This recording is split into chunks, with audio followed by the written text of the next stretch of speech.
Assalamualaikum warahmatullahi wabarakatuh. Hari ini kita akan masih di trigonometri analitika, yaitu rumus jumlah dan selisih dua sudut. Di pertemuan sebelumnya kita sudah belajar rumus sinus dan rumus kosinus. Hari ini kita akan bahas rumus yang terakhirnya, yaitu rumus tangen. Alfa plus minus beta, ini yang kecilnya yang akan kita bahas hari ini.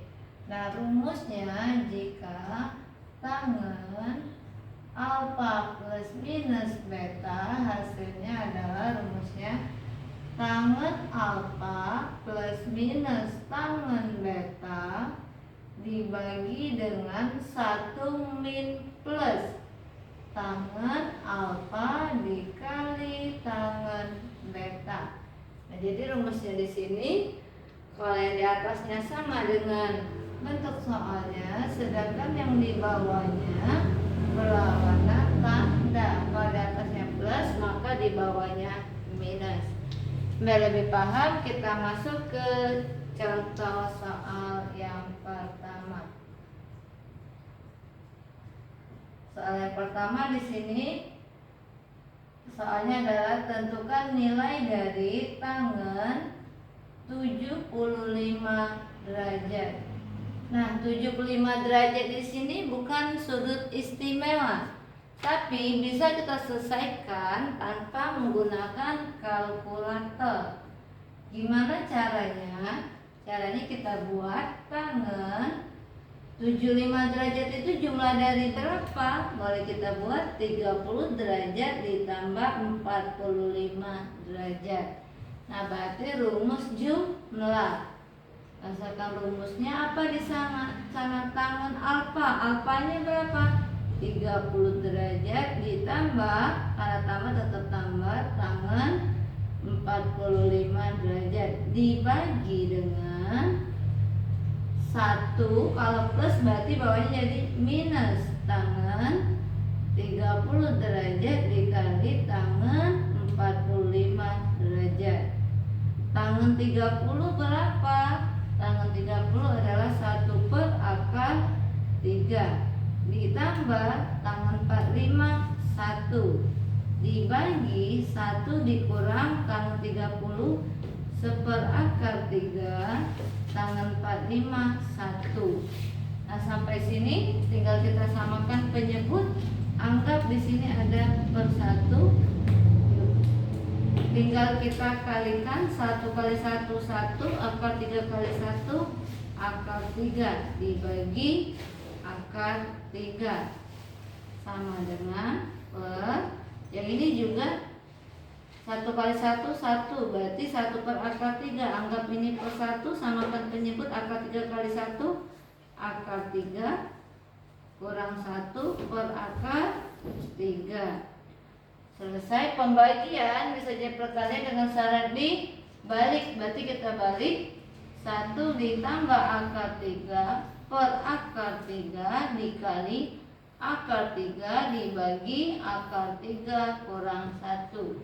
Nah, akar 3-nya kita bagi habis, maka kelanjutannya sampai sini tinggal apa di sana? 1 ditambah akar 3 dibagi akar 3 kurang 1. Sampai sini biasanya belum, karena di bawah masih dalam bentuk akar, kita rasionalkan dulu. Yang rasionalkan adalah penyebut, lawan dari min apa? Plus, berarti kita kalikan akar 3 tambah 1 dibagi akar 3 tambah 1. Maka hasilnya 1 kali akar 3 akar 3, 1 kali 1 1, akar 3 kali akar 3 3, akar 3 kali 1 akar 3. Ini kita kalikan satu-satu ya. Nah, ini kali sini.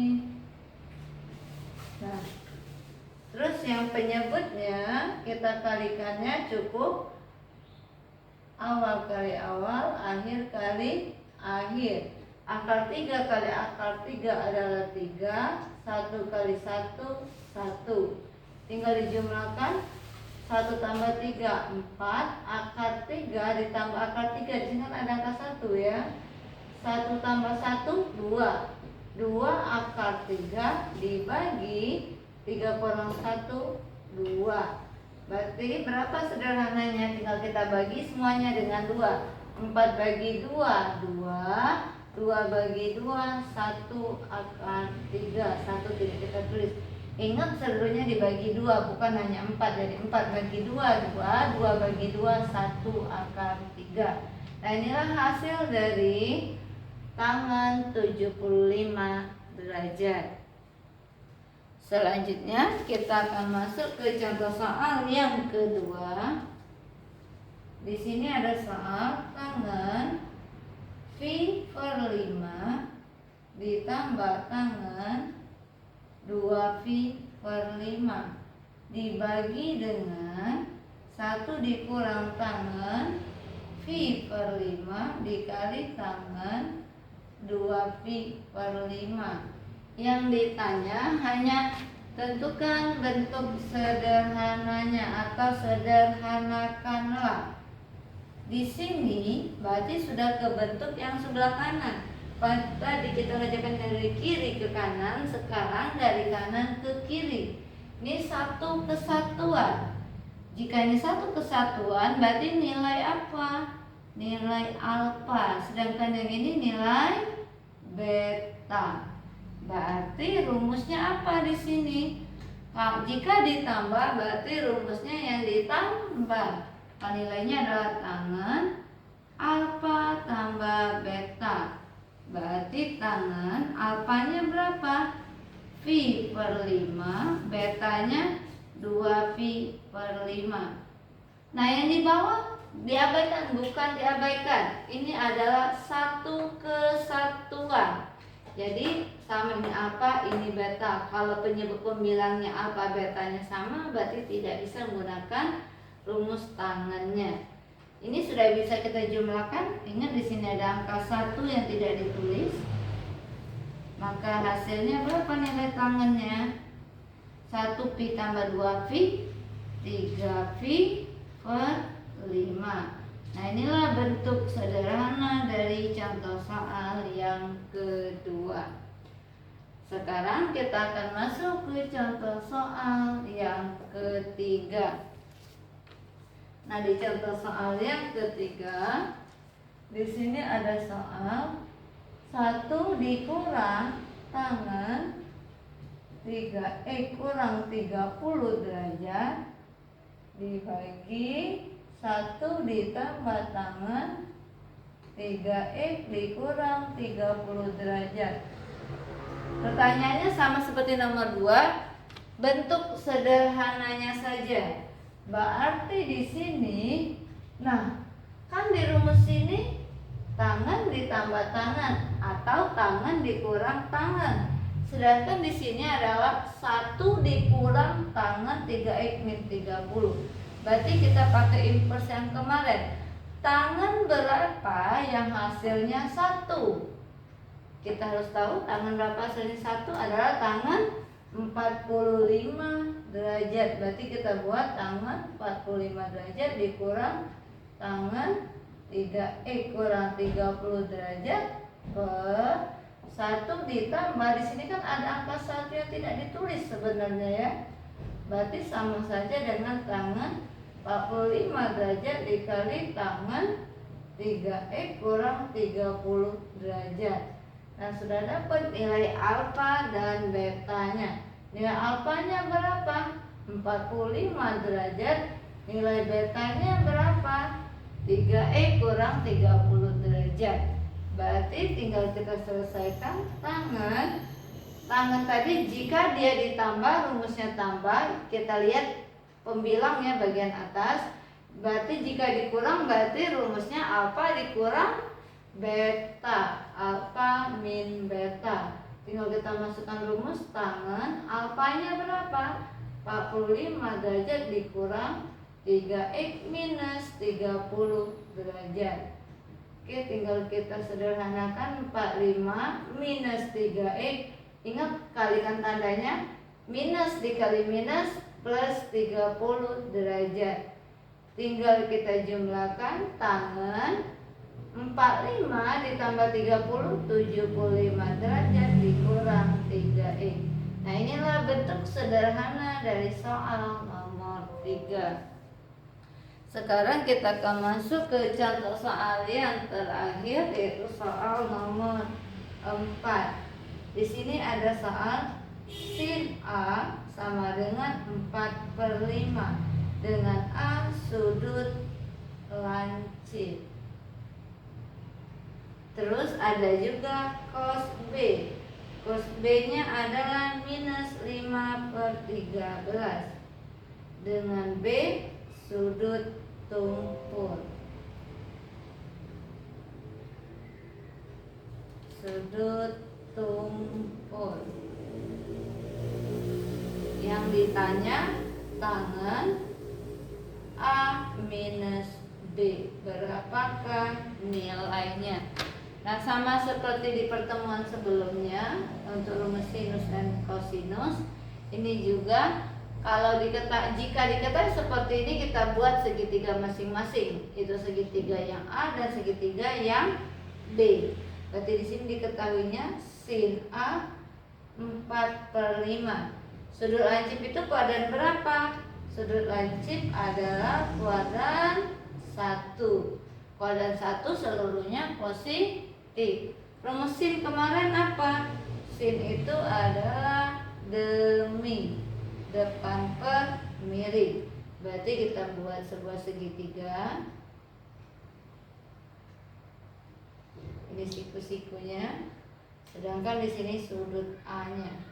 Depannya berapa? 4, miringnya 5. Maka sampingnya gunakan Pythagoras. Kalau apa? Triple Pythagoras 3, 4, 5. Karena tangan itu menggunakan rumus tangan, berarti kita perlunya adalah nilai tangan A. Tangan itu apa rumusnya? Desa. Maka nilai tangan A-nya depannya berapa? Depannya 4, sampingnya 3. Ini untuk yang A.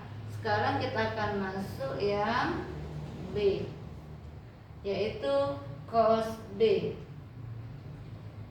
Cos B-nya berapa? Minus 5/13. Minus ini menandakan kuadran. Ini ada sudut tumpul. Sudut tumpul kuadran berapa? Kuadran 2. Cos kuadran 2 bernilai negatif.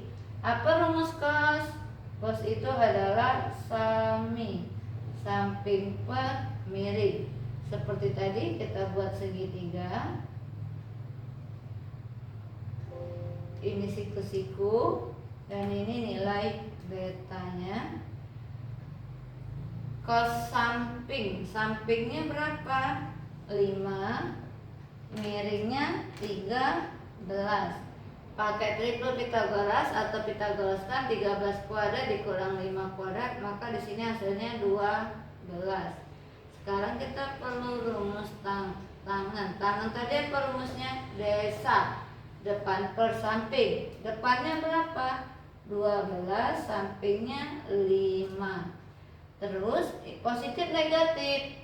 Kuadrannya sudut tumpul. Cos kuadran 2 bernilai negatif, berarti negatif 12/5. Nah, sudah selesai, kita akan masuk ke pertanyaan soal. Pertanyaan soal apa di sana? Tangan A min B. Apa rumus tangan? Rumus tangan adalah tan A dikurang tan B dibagi 1 ditambah tan A dikali tan B. Tinggal kita selesaikan tan A. 4/3 tan B min 12/5 dibagi 1 ditambah tan A. 4/3 dikali min 12/5. Ini samakan penyebut, 4 kali silangkan saja. 4 kali 5 20, 3 kali min ketemu min, plus 3 kali 12 36 per 15. 3 kali 5 15. Lanjut penyebutnya. 1 ditambah positif ketemu negatif. Negatif 4 kali 12 48, 3 kali 5 15. Next tinggal dijumlahkan. 20 tambah 36 56 dibagi 15 dibagi, samakan penjumlah, anggap persatu. 1 kali 15 15 dibagi 15 dikurang 48 dibagi 15. Maka hasilnya 56 per 15 dibagi 15 dikurang 48 minus 33 per 15. Pembagian bisa jadi perkalian dengan syarat dibaliknya jadi 15 dibagi minus 33. 15 nya kita bagi, maka hasil akhirnya negatif 56 per 33. Nah, ini adalah jawaban dari contoh soal yang keempat. Untuk pertemuan hari ini cukupkan sampai di sini. Akhiri dengan wassalamualaikum warahmatullahi wabarakatuh.